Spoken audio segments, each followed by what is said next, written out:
Welcome back to the last video in this series of the 5 secrets to a better menopause. And this is Alexandra yet again for the last time. And in this video, we are focusing on the last 2 components that you need to make a lasting shift in your body. That without them, you actually are not going to experience the body that you want and the life you desire. So stay tuned. I'm going to share them with you in just a minute. I just want to recap very briefly the 3 habits, or rather the 3 secrets we have already talked about.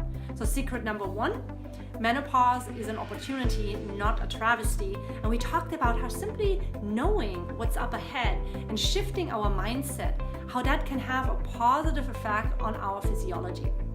Secret number 2 was society has the treatment plan backward, and it's really up to us to flip it around and create a better experience for ourselves. And secret number 3, remember, we create our own reality through our habits. So secret number 3 was habits create our reality. So yet again, the last 2 components that you need, stay tuned. I'm going to share them with you right now.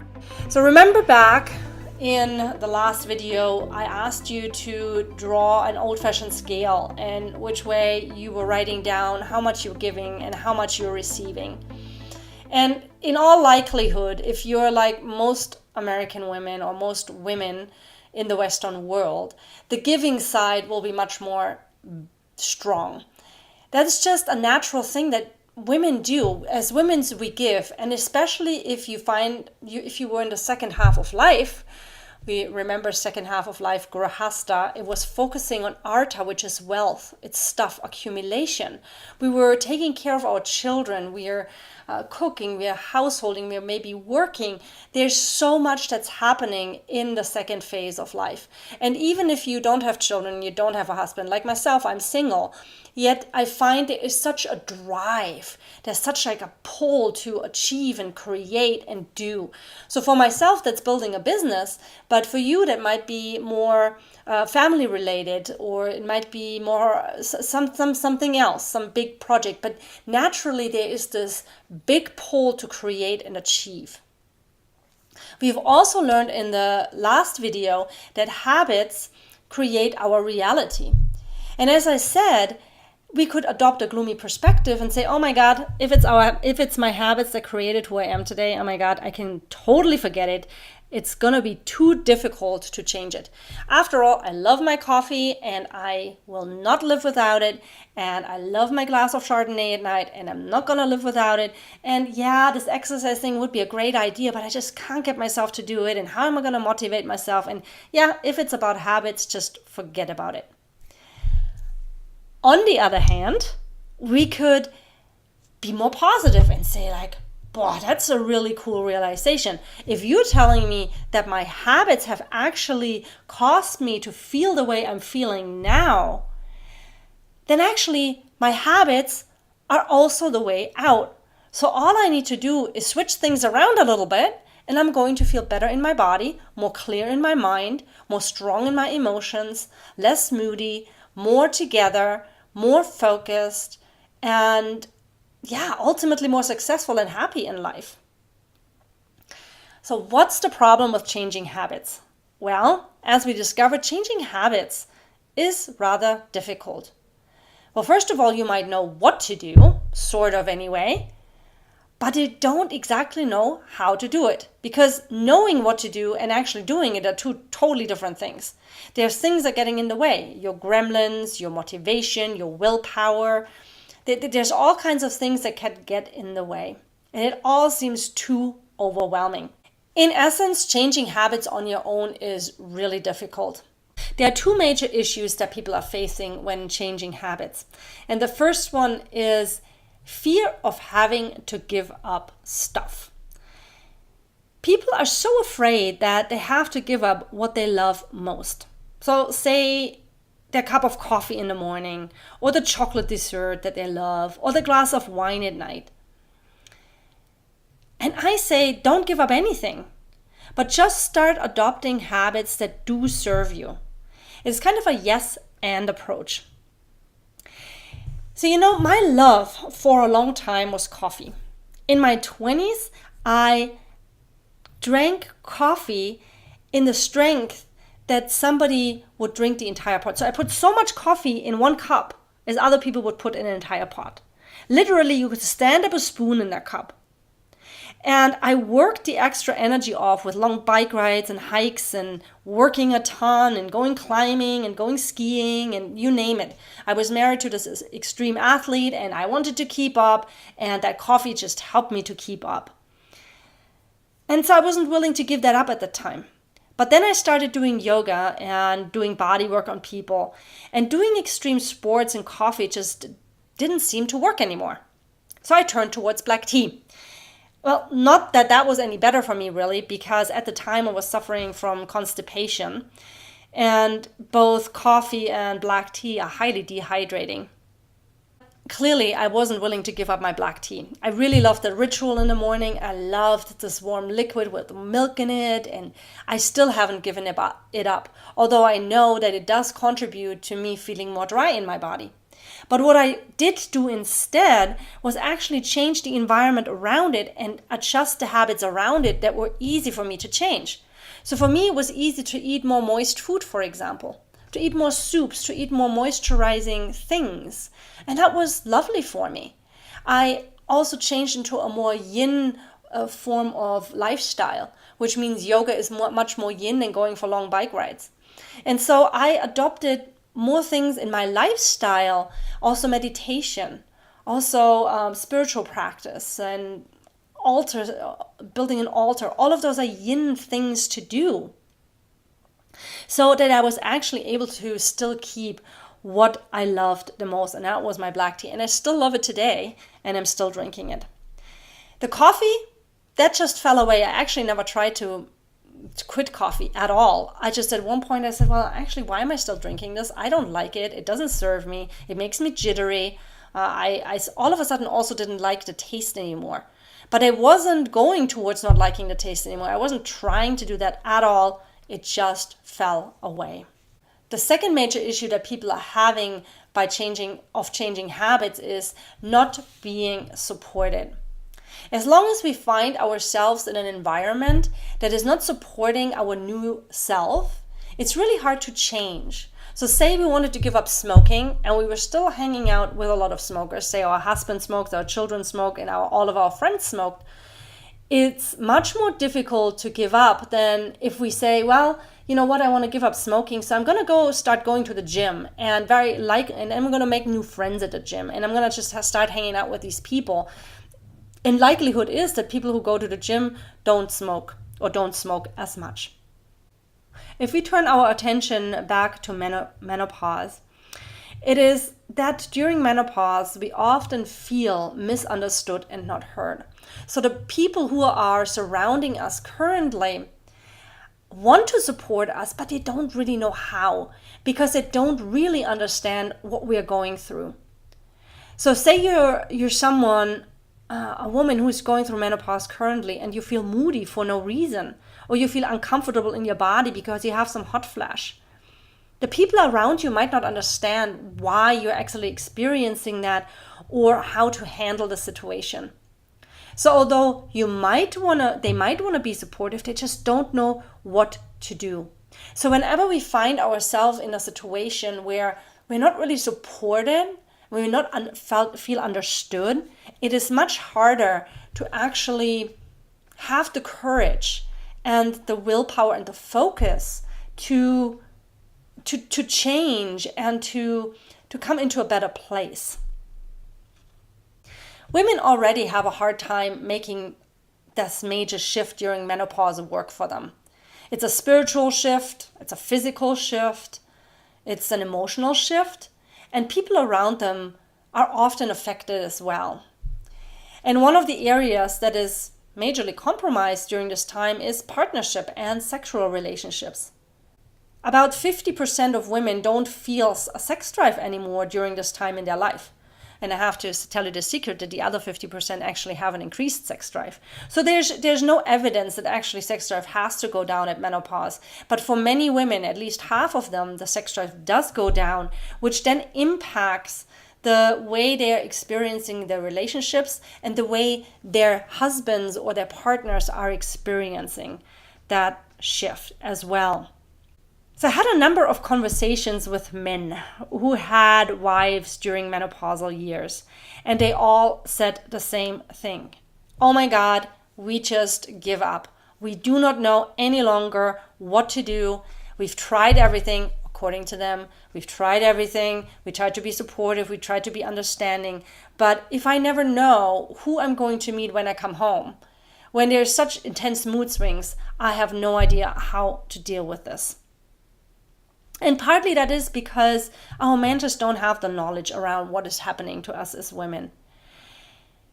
And they try to master up the compassion, but they are frustrated themselves because they don't get what they need as well.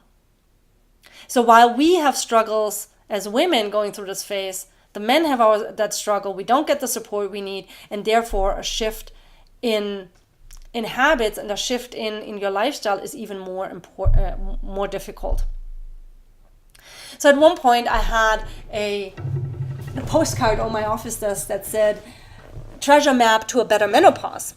And a male client comes in and she says, oh my God, forget about that. The word better and menopause shouldn't even be in the same sentence. And I said, tell me more. And so he told me his whole story about how he experienced his wife's menopause. And it was not pretty. It was very gloomy. So I asked him, would you please write me a poem about that? Because he loved writing poems. And he said, absolutely. And I want you to read that poem. I want to read that poem to you right now, just to illustrate the impact that we can have as women on our relationships, especially on our men or our partners. So the poem goes like this. So long ago, dreams of a man. I just want you to know, I think of you each day. You're in my dreams, I touch you there. I held you close in my arms, life's so short. I wonder why you're not here with me now. Remember when, remember then, seems so long ago. I held you close in my arms. You're not here. I miss those days. Remember when, remember then, seems so long ago. I look for you, but you're not here. And I feel so alone. So if you're anything like me or anything like the people in my life classes, you might get chills by reading this poem, by the simple recognition of how deep of an impact we can make. As women, we can make or break our relationships, whether that's our partner, whether that's relationships at work or relationships with our children. It doesn't really matter. But this poem really shows to me the depth of suffering that this husband was experiencing during his wife's shift.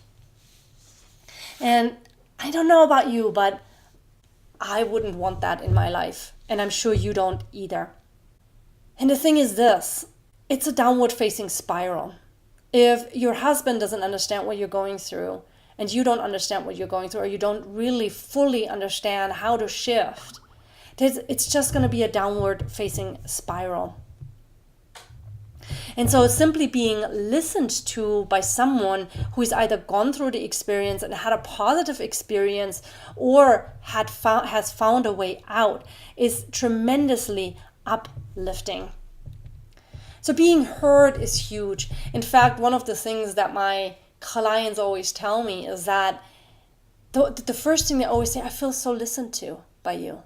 You're such a good listener. And they immediately feel better just by being heard. I think you probably have had this experience before too. And also simply the knowing that you are not alone on this journey is huge as well. As women, we work wonderful in groups. We're kind of pack animals, you know? So at least knowing that there's one other person by your side supporting us gives you the strength and the confidence to move through this phase in your life and even make it better and not so dreading and annoying, and maybe you're even struggling. You know, wherever you are on that spectrum, it's, I want to just let you know that there is light at the end of the tunnel and that you can shift your experience big time by simply shifting your habits. So together we are strong. Imagine a one stick. If you had one stick in your hand, how easy would it be to break it? Whoop, it would be very easy, right? You wouldn't need a lot of strength. But then you take the same stick and you have just 30 sticks and you're trying to break that.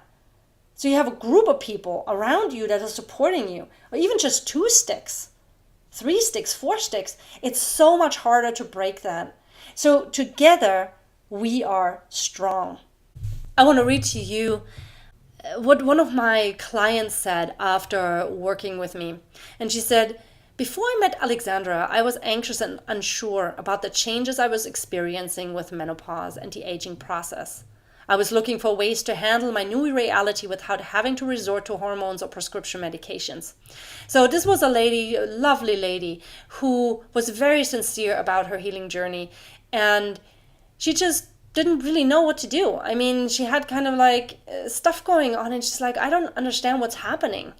Simply that made her insecure and didn't really know how to move forward. And through our work together, I learned that I already had quite a few good habits in place. She actually really did. And I just needed to build on those and learn how to bring more balance into my life. There was just too much yang for her, the active part of, just the yang, too little nourishment. She was still far too much in the giving side. As a result of working with Alexandra, I can now handle this next phase of my life with less stress, more balance, and greater confidence in myself, and all that without the use of hormones or medication. My husband even remarked at how much more calm I have become. Working with her has helped me in so many ways. I would wholeheartedly recommend her to anyone.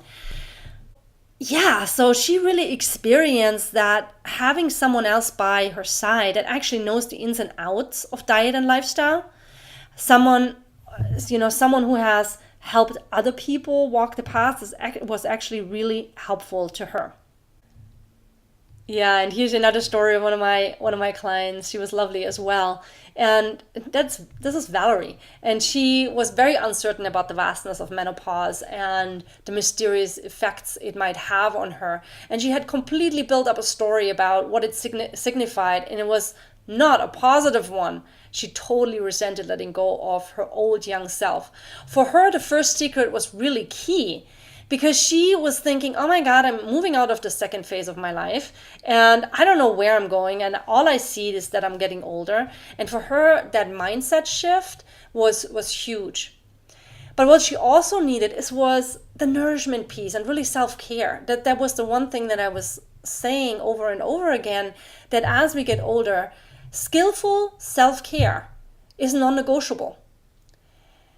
So Alexandra's class was so in-depth, so educational, so relieving and warm with so many resources. I found myself taking a shortcut from resentment to a superhighway of lightness.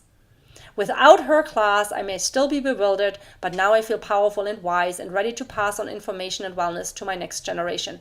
And I should say about Valerie that she was already actually doing quite a few practices that were healthy. She was doing yoga and she was eating relatively good diet, but it wasn't appropriate for her constitution, and she didn't know that. And the way she was practicing yoga wasn't right for her.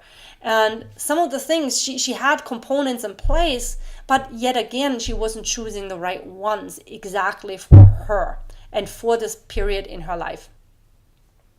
Alexandra's classes were abundant, joyful, and dedicated to a sisterhood of wellness, a smorgasbord of good.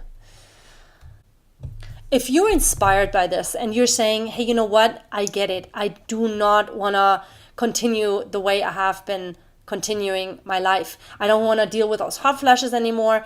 I don't want to gain any more weight. I so am yearning for a steady mood, peace in my mind, a calm and nourishing life. That, hey, I wanna take the next step and just really explore what's up. So I really wanna invite you to a free wellness discovery session where we chat about what's up for you and where you wanna go. Because simply having that clarity where you are and where you wanna go, so what's up for you in your health? Let's take a snapshot And let's write it all down and figure it out. And where do you want to go? When you have those two components in place, it's actually relatively easy to take the next step and just see like, okay, if I really want to walk towards my vision, what's the next baby step that I can take? So because you have stuck with me for this long and you're still here with me, I'm so glad. I would love to invite you for a 60-minute free wellness discovery session.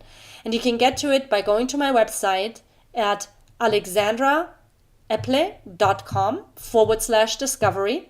That's alexandraepple.com/discovery.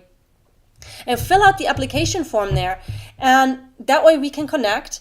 There's no obligation at all. All I'm inviting you to is a conversation so that we can meet one-on-one and get to know each other, see if we are a good fit, see if what you have going on and where you want to go is actually something that I can help you with. And if we feel resonance, we can talk about if working together would be a good fit. Please stick with me. We have one more secret to cover, and that's actually the most important secret, that without that secret, really, you're not going to go anywhere. So let's look at it. So secret number 5, I'm going to just tell you straight up what it is. Secret number 5 is commitment. If you want to get anything in life done, just wishing for it isn't enough. You actually have to take action to get what you want. It comes to how willing are you to actually step on the journey to betterment. There is a trajectory, I call it the wish, hope, like, try factor. So you may be wishing for things to be different. Yeah, maybe your friend talked about it and you're like, oh, I wished I had that too. Or maybe you're hoping for things to change. And that'd be really cool. Like, oh, cool. Yeah, I'd hope that would be different. Or you'd really sort of like it. Yeah, you'd like it. And maybe you're trying a few things. Maybe you're going to a yoga class a little bit over there. Or maybe you're going to the gym here once or twice. And maybe you're going to a little talk somewhere for an hour, like once a year. But you're just wishing and hoping and liking and trying things, but you're not actually really stepping into the journey. You're not really committing. And as long as you're on the wish, hope, like, try trajectory, nothing is actually going to change in your life. And I'm not saying that this is a bad place to be. I'm just saying this is a place to be. If you're in this place on the left side, wish, hope, like, try, things are not going to change. You actually have to really want it, and then you have to really commit to it and say, heck yeah, I'm going to do it, and I'm going to move forward. So let me give you a personal example.